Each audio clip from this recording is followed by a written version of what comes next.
ଆମର ଆଜି କଳମ ଶାଗ, ଇଏ ହେଉଛି ପୁରୁଣି ଶାଗ, ଇଏ ହେଉଛି ସଜନା ଶାଗ, ସବୁ ମିଶି ଭଜା ହେବ।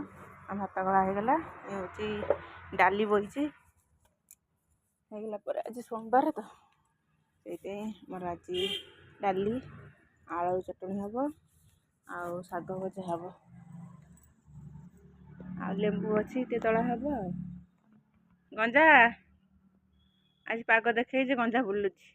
5 ଦିନ ହେଲା ବର୍ଷା କାଚୁଛି ଆଉ ଏଇখাଣା ଟିକେ ପାଗ ଦେଖେଇ ଯାହା ଲୁଗାପଟା ଶୁଖିଯିବ। ସବୁଆଡ଼େ ଖାଲି ଲୁଗାପଟା ଜମା ହେଇଯାଏ ଏଠି ଆଉ ସେଠି ସବୁଆଡ଼େ ଖାଲି ଶୁଖୁନି, ଓଦା ଗିଲା ଗିଲା। ତାପରେ ମୋ ପୁଅ ଖାଲି ଯାଉଛନ୍ତି ପଦାକୁ, କେଉଁଠି ଖସି ପଡ଼ି ଯାଉଛନ୍ତି, ପୁଣି ଆସି ପାଇଁ ସେଟା ଓହ୍ଲେଇ ଦେଉଛନ୍ତି।